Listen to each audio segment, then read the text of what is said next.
예수님의 그 사역 가운데 한 부분입니다.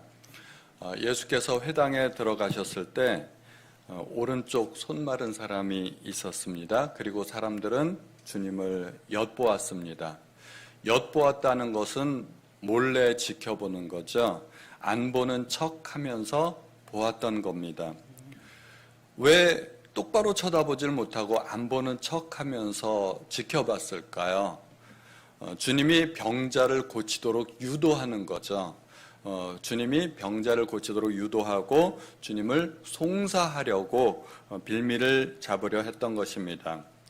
그들의 관심은 주님이 과연 병자를 고치실 때 그것이 하나님의 능력인지에 대해서 관심도 없었고, 그리고 평생을 고통 속에 살아온 그 병자의 고통도 관심이 없었습니다. 그들의 관심은 오직 주님을 송사해서 곤궁에 빠뜨리려는 그런 악한 의도일 뿐이었습니다. 왜 그들은 그 정도 생각밖에 할 수 없었을까요? 이들을 생각하면 참 안타깝다는 생각이 듭니다. 그들은 짐작하기를 주님께서 틀림없이 저 병자를 고치실 것이라고 미리 예측을 했던 것입니다. 그들은 예수님의 능력도 알고 있었고 성품도 알고 있었습니다. 주님의 능력으로 말하자면 한 손 마른 사람을 능히 고치실 수 있는 분이라고 예측했습니다. 그리고 주님의 성품을 볼 때 그러한 병자를 보고서도 안식일이라고 그냥 지나치지 않을 것이고 분명히 저 병자를 고치실 거라고 예측을 했다는 것입니다.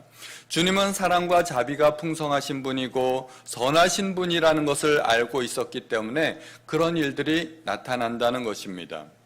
주님은 그렇게 능력이 있으신 분이고 사랑과 자비가 풍성하신 분입니다. 그게 문제가 될 수 있을까요?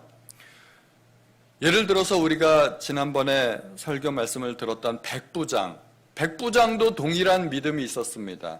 주님의 능력을 믿었고 주님의 성품도 믿었습니다.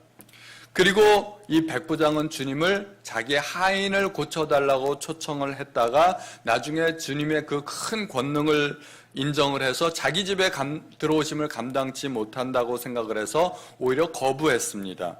그래서 이 큰 믿음으로 백부장은 칭찬을 받았습니다. 똑같이 주님의 능력도 인정하고 주님의 성품도 인정했는데 서기관과 바리새인들은 오히려 주님을 송사하려고 엿보았던 것입니다. 주님에 대해서 동일하게 알고도 자세가 달랐던 것입니다. 왜 그랬을까요? 주님의 그 선하신 능력과 그 사랑을 이용해서 주님을 고발하려고 빌미를 찾았던 것은 예수님은 그들의 가르침을 따르지 않았고 그들과 매우 달랐기 때문이었습니다. 한마디로 그들이 생각하기에 예수는 넌 우리 편이 아니야 라고 생각을 했던 것입니다. 그들은 오직 하나님만이 죄를 용서하실 수 있다고 믿었습니다. 그런데 주님은 중풍병자의 병을 고치시면서 그 죄를 용서하셨습니다. 내 죄가 용서받았다고 말씀하셨습니다. 그들의 생각과 완전히 파격적이게 다른 것입니다. 바리새인들과 서기관들은 세리와 죄인들을 미워하였습니다. 그러나 예수님은 세리와 죄인들의 친구라는 별칭을 얻을 정도로 그들과 가까이 지내셨습니다. 바리새인들의 제자들은 금식하였습니다. 그러나 예수님의 제자들은 먹고 마셨습니다. 그들은 안식일을 엄격하게 지켰습니다. 그러나 예수님과 제자들은 밀밭 사이로 지나가면서 배가 고프니까 밀 이삭을 따 먹었습니다. 그들은 장로들의 전통을 소중히 여겼습니다. 그러나 예수님은 그들에게 너희가 하나님의 계명을 버리고 사람의 전통을 지킨다고 그렇게 그들을 책망하셨습니다. 예수님은 그들에게 로또 복권과 같은 존재라는 생각이 듭니다. 맞는 게 하나도 없어요. 처음부터 끝까지 다 안 맞습니다. 어쩌면 달라도 이렇게 다를 수가 있을까요? 서기관과 바리새인들은 소위 종교 지도자들입니다.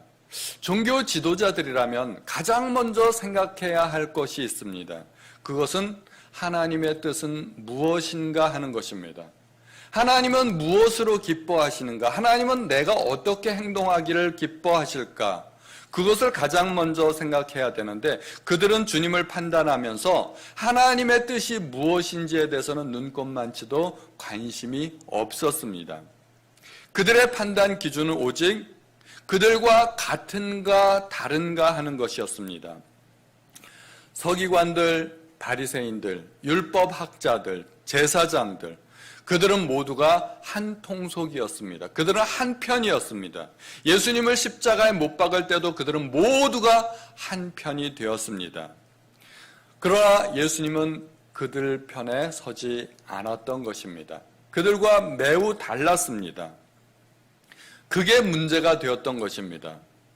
사람들은 나와 같으면 동지고 나와 다르면 적이라고 생각합니다. 나와 같으면 옳은 것이고 나와 다르면 틀리다고 생각합니다. 우리나라는 안타깝게도 진보와 보수로 나뉘어져 있습니다. 진보는 진보끼리 모이고 보수는 보수끼리 모입니다. 진보와 보수는 결코 같은 편이 될 수 없을 것 같습니다. 안타깝게도 서로가 자기들이 옳다고 우깁니다. 우리 편은 무조건 옳고 저쪽 편은 무조건 틀리다고 생각하는 것입니다. 중도는 없는 것 같습니다. 타협과 양보는 이루어지지 않을 것 같습니다. 선과 악을 무엇으로 판단할까요? 내 편인지 저쪽 편인지를 보고서 판단을 합니다. 선과 악의 기준이 하나님의 말씀도 아니고 그리고 사람들이 무엇을 원하는가, 백성들에게, 나라에게 어떤 것이 도움이 되는가를 생각하지 않고 오직 선과 악의 기준이 편에 의해서 나누어진다는 것입니다. 교회 안에서도 다툼과 분열이 있는 이유는 사실은 내가 그 편의 기준이 되어 있기 때문입니다. 각자 자기 생각을 기준으로 해서 남을 판단하고 또 교회를 판단하기도 합니다. 우리 교회에 등록하시려는 분들이 많이 있습니다. 많이 있었습니다, 과거에. 그리고 그 중에 많은 분들이 등록을 하셨고 우리 교회 한 가족이 되셨습니다. 그런 분들에 대해서 참 감사하게 생각합니다. 그런데 어떤 분들은 교회에 와서 말씀을 들어보고 또 교회 등록하기 전에 물어보는 질문들이 하나 있습니다. 뭘 물어볼까요? 대개 물어보는 기준이 하나가 이 교회는 어느 교단 소속입니까? 하는 것을 물어봅니다. 그 물어보는 이유가 뭘까요? 이 교회는 나랑 같은 편입니까? 다른 편입니까? 그거 물어보는 것입니다. 그래서 사람들은 교회를 선택할 때 단지 교단 때문에, 그거 하나 때문에 교회를 선택하기도 하고 또는 교단 때문에 교회를 거부하기도 합니다.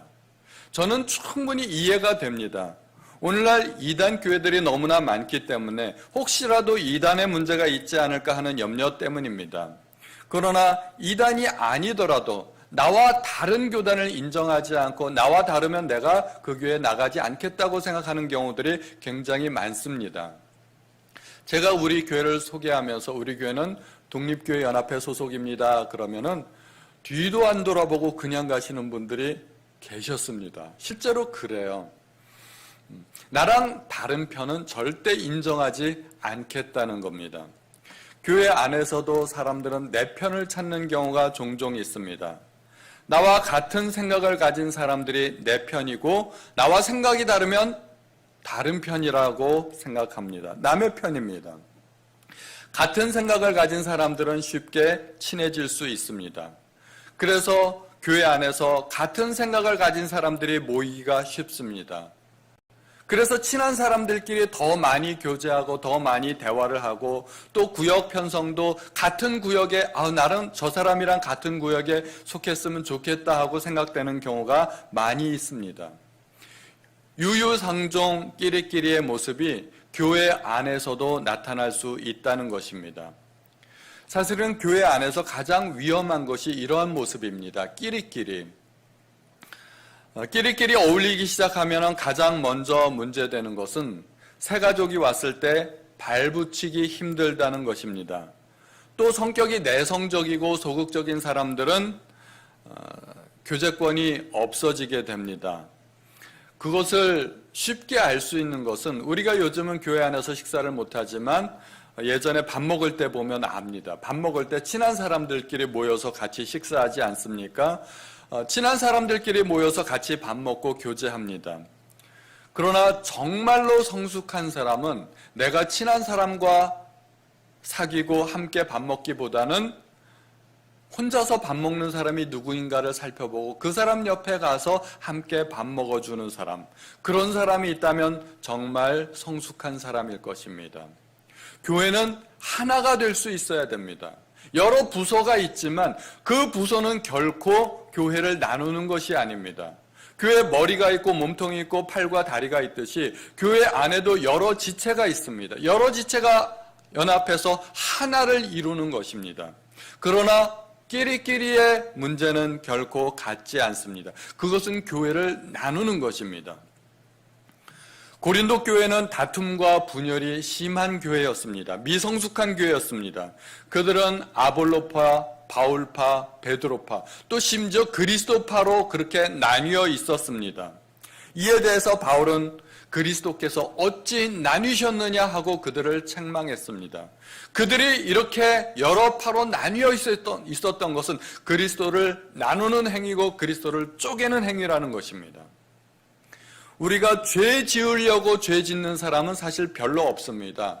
그런데 우리는 아무 생각 없이 살다 보면은 무심코 죄를 지을 수가 있다는 것입니다.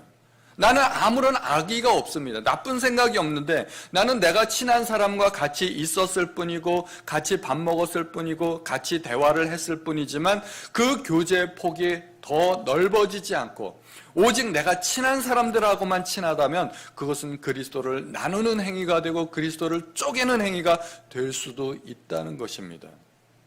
교회는 그리스도 안에서 하나가 되어야 하고 연합할 수 있어야 된다는 것입니다. 그들이 가진 두 번째 문제가 있었습니다. 그들은 완고하였습니다. 서기관들과 바리새인들은 안식일을 지킴으로 하나님께 영광을 돌릴 수 있다고 생각했습니다. 물론 하나님을 사랑하면 하나님이 주신 계명을 지켜야 됩니다. 그것은 당연합니다. 그런데 문제는 내 생각과 하나님의 생각은 같지 않다는 것입니다. 우리는 이 생각을 뼛속까지 새겨두어야 됩니다. 내 생각이 옳지 않을 수 있다는 것을 우리는 늘 염두에 두어야 됩니다. 나는 하나님을 사랑하고 하나님께 영광을 드리기 위해서 무엇인가 했는데 정작 하나님은 그 일을 원하지도 않고 도리어 싫어하실 수도 있다는 것입니다. 대표적으로 바울이 그랬습니다. 바울이 얼마나 하나님을 사랑하는 사람이었나요? 바울이 그리스도인들을 박해한 것은 하나님을 위한 일이었습니다. 바울은 하나님을 위한 열심이 특심하였습니다. 하나님을 기쁘게 해드리기 위해 그 모든 일들을 했던 것입니다. 그런데 다메섹 도상에서 주님을 만났을 때 주님이 바울에게 질문한 것이 있습니다. 어찌하여 내가 나를 핍박하느냐? 바울은 하나님을 위해서 교회를 박해했지만 그것은 자기 생각일 뿐이었습니다. 자기가 박해하는 그 예수가 인간으로 오신, 인간의 몸을 입고 이 땅에 오신 하나님이시라고는 절대 생각할 수 없었던 것입니다. 주님은 그들에게 안식일에 선을 행하는 것과 악을 행하는 것, 그리고 생명을 살리는 것과 죽이는 것, 어느 것이 옳은 것인지를 물었습니다. 그들은 하나님을 사랑한다고 말을 했지만, 그리고 계명을 지켜야 한다고 생각했지만 사실은 그들은 안식일에 악을 행하였고 안식일에 생명을 죽이고 있었던 것입니다. 오른쪽 손 마른 사람의 입장에서 안식일이 그토록 중요하겠습니까? 이 사람이 안식일에 주님을 회당에서 만났는데 그것은 자기의 일평생 살아오면서 얼마나 중요한 찬스입니까? 그날 자기는 회복될 수도 있는데, 주님은 이 마을 저 마을 옮겨 다니면서 사역했기 때문에 이 안식일이 지나면 이 병자는 다시는 평생에 주님을 만날 수 있는 기회를 못 가질지도 모릅니다. 또 언제 주님을 만날지 모르는 일입니다. 이번에 주님을 놓쳐버리면 자기는 또 나머지 평생을 고통 속에 그렇게 살아가야 할 수도 있는 것입니다. 이 손이 말랐기 때문에 일을 제대로 할 수가 없을 것입니다. 직장을 제대로 가질 수가 있습니까? 직장 생활을 제대로 못할 것입니다. 결혼인들 제대로 할 수 있겠습니까? 결혼도 마음대로 되지 않을 것입니다. 평생을 고통 속에서 살아온 이 사람이 나머지 평생도 고통 속에서 살아가는지 아니면 자유롭게 살아갈 수 있는지가 그날 하루에 결정될 수 있는 것입니다. 만약에 이 서기관과 바리새인들이 자신들이 그 병자라면 안식일 논쟁을 폈을까요? 내가 그 입장이라면, 자신들이 병자라면, 그리고 그 하루의 기회를 놓치면 다시는 평생에 그런 기회가 올 수 없다고 생각한다면 안식일을 과연 따질 수 있었을까요? 그들은 하나님의 입장에서 생각할 수 없었습니다. 하나님이 무엇을 기뻐하시는지 생각하지 않았습니다. 그리고 다른 사람들의 입장에서도 생각할 수 없었습니다. 그들이 생각한 것은 오직 자신들의 주장일 뿐입니다. 그것이 성경에서 말하는 완고함입니다. 완고하다는 것은 옳지 않은 내 기준을 인정하지 않는 것입니다. 바꾸려 하지 않는 것입니다. 그래서 하나님은 완고한 사람들을 싫어하십니다. 완고한 사람들은 절대 변하지 않습니다. 변하지 않기 때문에 신앙도 성숙할 수 없습니다. 구약에서는 대표적으로 바로와 사울 왕이 그랬습니다. 신약에서는 서기관과 바리새인들이었습니다. 그들은 자기들 생각의 한계를 벗어날 수 없었습니다. 하나님이 바로에게 아무리 경고하시고 아무리 능력을 베풀어 보여주셔도 바로는 듣지 않았습니다. 서기관들과 바리새인들도 마찬가지입니다. 주님이 아무리 은혜로운 말씀을 들려주어도 그리고 능력을 보여주어도 그들은 들으려 하지 않았습니다. 그들과 의견이 다른 것은 용납할 수 없었던 것입니다. 어떤 사람들이 보통 이렇게 완고한 마음을 가지게 될까요? 제가 보니까 지위가 높을수록, 나이가 들수록, 배운 것이 많고 경험이 많을수록 다른 사람들의 말을 잘 안 듣는 경향들이 있습니다. 오늘날 교회 안에서 가장 완고한 사람은 누구일까요? 제가 보니까 딱 그 부류에 해당되는 사람들이 있어요. 목사, 장로, 권사 이런 사람들 아니겠습니까? 저도 그 그룹의 한 사람입니다. 제가 훌륭한 목사가 되려면 설교 잘하는 목사가 될 것이 아니라 잘 듣는 목사가 되어야 될 것이라고 생각이 됩니다. 첫 번째로 하나님의 음성을 잘 들어야 됩니다. 그리고 두 번째로 성도들의 소리를 잘 들어야 됩니다. 우리 성도님들은 어떤 목사를 원하십니까? 말만 번지르르하게 잘하는 그런 목사를 원하신다면 바리새인 목사를 담임 목사로 그렇게 세우시면 딱 좋을 것 같습니다. 말만 번지르르하게 잘하는 목사가 훌륭한 목사가 아니라 하나님의 음성을 들을 수 있고 성도들 입장에서 생각할 수 있고 그런 목사가 훌륭한 목사 아니겠습니까? 예수님이 바로 그러한 분이셨다는 것입니다. 신앙은 뭘까요? 신앙은 끊임없이 하나님 앞에서 자기의 문제를 발견하고 자기를 쇄신시켜 나가는 과정입니다. 믿음이란 자기의 그 선입관을 깨는 것이고 그리고 시도하지 않았던 것들을 시도해보는 것입니다. 완고한 사람들은 절대 자기를 바꾸려 하지 않습니다. 하나님의 뜻과 다른 사람의 입장을 고려하지 않고 자기에게 익숙한 것만 찾는 것, 그것이 완고한 것입니다. 그래서 교회에서 문제가 되는 사람들은 사실 초심자들이 아닙니다. 교회에서 문제가 되는 사람들은 교회에 오래 다닌 사람들, 터줏대감과 같은 그러한 사람들이 교회에서 문제가 되는 것입니다. 오늘 말씀을 통하여 우리 자신을 돌이켜볼 수 있길 바랍니다. 내가 혹시 완고한 사람은 아닌지, 내가 다른 사람들의 의견을 존중하는지, 다른 사람들의 말을 귀담아 듣는지, 하나님의 뜻은 무엇인지 분별하려고 애쓰는지, 또 다른 사람들과 대화가 잘 되는지. 완고한 사람들일수록 다른 사람들과 대화가 잘 안 됩니다. 들으려 하지 않고 자기 말만 하려 하기 때문에 그렇습니다. 우리는 일주일에 한 번씩 하나님 앞에 모여서 이렇게 예배를 드립니다.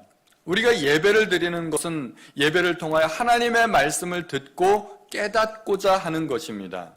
그런데 하나님의 말씀이 내 마음 안에 들어오려면 내 옛 생각을 밀어내야 됩니다.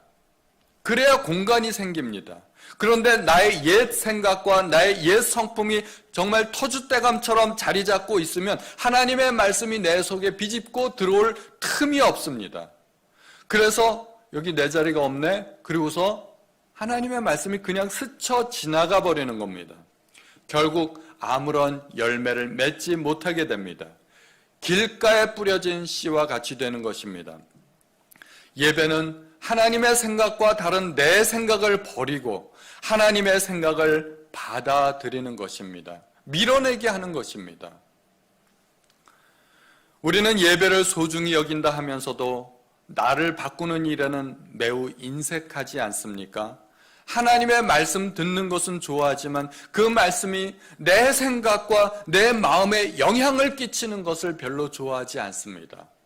나는 그냥 예전의 습관대로 살고 싶어 하지 않습니까? 만약에 우리가 그렇다면 우리도 역시 완고한 사람입니다.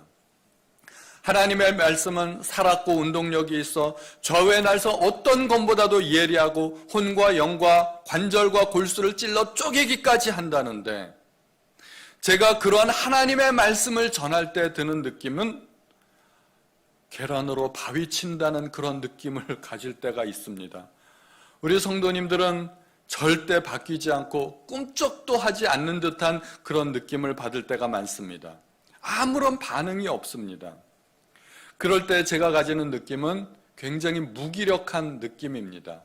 하나님의 말씀은 이렇게 강력하고 힘이 있는데 왜 나는 그 강력하고 힘 있는 말씀을 올바로 전하지 못할까? 제가 사랑과 헌신, 희생, 양보, 배려에 대해서 아무리 이야기해도 우리 성도님들이 과연 변할 수 있을까? 회의적인 생각이 들 때가 있습니다. 오늘 이 말씀을 들으시고 나는 무엇을 바꾸어야 할까 한 번쯤 생각해 보시는 성도님들이 되시기 바랍니다. 그런데 주님의 기준이 있습니다.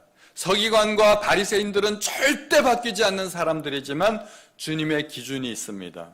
눈치를 보고 있는 이 서기관과 바리새인들에게 예수께서는 안식일에 선을 행하는 것과 악을 행하는 것, 생명을 구하는 것과 죽이는 것, 어느 것이 옳은지를 물으셨습니다. 주님의 질문은 안식일에 무엇을 하는지가 중요한 것이 아니라 그 일의 의미가 무엇인가를 물으신 것입니다. 안식일에 일을 해도 되느냐 안 되느냐 그것이 아니라 그 일이 가지는 의미가 더 중요하다는 것입니다. 만약에 일을 함으로써 그 일이 선을 행하는 것이고 생명을 구하는 것이라면 마땅히 안식일에도 일을 해야 된다는 것입니다. 반대로 내가 안식일에 일을 안 했는데 그것이 악한 것이고 생명을 죽이는 것이라면 그것은 하나님이 기뻐하시지 않는다는 것입니다. 주님께서 보시는 것은 문자적으로 그렇게 율법을 지키는 것이 아니라 율법의 정신입니다. 하나님께서 왜 율법을 주셨는가 하는 것입니다.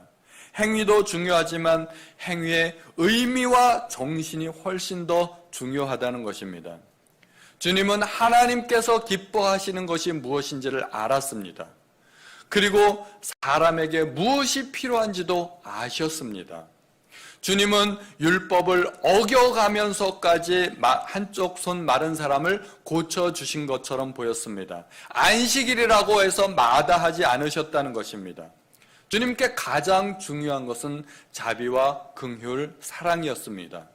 주님은 규정에 얽매이시지 않으셨습니다. 그렇다고 주님이 규정을 무시한 것이 아닙니다. 주님은 법 없이 사는 그런 분이 아니셨습니다. 주님은 태어날 때부터 법을 지키셨습니다. 태어나자마자 8일 만에 할례를 받으시지 않으셨습니까? 주님은 구약의 그 모든 규정을 다 지키셨습니다. 그런데 왜 안식일은 어기셨을까요? 주님은 더 중요한 것이 무엇인지를 아셨던 것입니다. 정말로 하나님이 원하시는 것이 무엇인지를 아셨다는 것입니다. 손이 나은 그 사람은 육체가 건강하게 되었고 영혼까지 치유받았을 것입니다. 그의 인생이 변했을 것입니다. 지금까지 살아왔던 그 인생과 앞으로 살아갈 그 인생은 전혀 다른 것이 될 것입니다. 안진뱅이가 나았어도 마찬가지고 소경이 눈을 떴어도 마찬가지입니다. 주님을 만나서 치유받은 그 사람들은 지금까지 살아왔던 그 인생과 전혀 다른 인생을 앞으로 살게 될 것입니다. 주님은 규정보다는 한 사람의 인생을 회복시키는 것이 그토록 중요했던 것입니다. 주님은 우리를 위해서도 얼마든지 그렇게 하셨을 것입니다. 사람들에게 율법을 어기는 사람이라고 낙인 찍히고 미움받을 각오를 하시면서까지 그렇게 주님은 사람을 사랑하셨다는 것입니다. 주님의 모든 행동은 사람에게 유익을 끼치셨습니다. 주님이 안식일을 범한 것 같지만 그 일로 말미암아 손 마른 사람이 고침을 받았고 그것은 하나님께 영광이 되는 일이었습니다. 안식일을 잘 지켜서 손 마른 사람이 나을 수 있는 그 일생일대의 기회를 놓쳤다면 손 마른 사람은 아무런 유익을 보지 못한 것이고 그것은 하나님께 영광이 되는 일이 아니었습니다. 우리는 주님의 원칙을 잘 기억해야 됩니다. 주님께서 가지셨던 그 원칙을 나의 원칙으로 삼으신다면 실수할 일이 별로 없으실 것입니다. 주님은 자기의 유익을 구하기 전에 다른 사람의 유익을 먼저 구했습니다.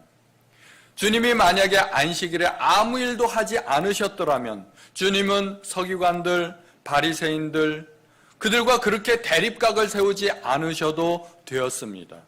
오늘 이 사건 때문에 주님은 바리새인들과 적이 되었고 바리새인들은 결국 예수를 잡아 죽이기로 결단을 하게 됩니다. 그런데 주님은 오해를 받아도 미움을 받아도 한쪽 손 마른 사람을 구해주는 것이 더 중요했던 것입니다. 주님은 다른 사람의 유익을 구하기 위해 자기의 모든 권리를 포기하신 분이십니다. 주님은 마지막에 십자가에 달리시고 자기 목숨을 버려가면서까지도 다른 사람의 죄를 용서해달라고 하나님 앞에 기도하셨던 분입니다. 신약시대는 우상의 제물로 바쳐졌던 고기들이 시장에 나와서 팔리는 경우들이 종종 있었습니다. 지난번 수요 온라인 성경 공부 때 말씀드린 내용입니다. 우상의 제물은 먹어서는 안 된다고 생각하는 사람도 있었지만 바울은 감사함으로 받으면 버릴 것이 없다고 말하였습니다. 바울은 그렇게 말을 했지만 실제로 바울은 어떻게 행동했습니까? 그래서 나는 고기 먹을 자유와 권리가 있으니까 나는 고기를 먹겠다라고 말한 것이 아닙니다. 차라리 그렇다면 나는 고기를 먹지 않겠다고 말을 한 것입니다. 고린도전서 8장 13절에 그러므로 만일 음식이 내 형제로 실족하게 한다면 나는 영원히 고기를 먹지 아니하여 내 형제를 실족하지 않게 할 것이라고 말합니다. 바울도 고기 먹을 자유가 있었고 권리가 있었습니다. 고기 먹는다고 죄 짓는 것이 아닙니다. 그러나 혹시라도 다른 사람들이 그 모습을 보고 실족한다면 바울은 차라리 영원토록 고기를 먹지 않겠다고 결심하는 것입니다. 다른 사람의 유익을 위하여 나의 자유와 권리를 포기하는 것, 그것이 하나님께서 기뻐하시는 일입니다. 우리가 하나님께 영광 올려드리는 가장 쉬운 방법, 하나님을 생각할 것이 아니라 사람을 생각하시면 됩니다. 나로 말미암아 누군가 유익을 볼 수 있다면 그것이 하나님께 영광 올려드리는 것입니다.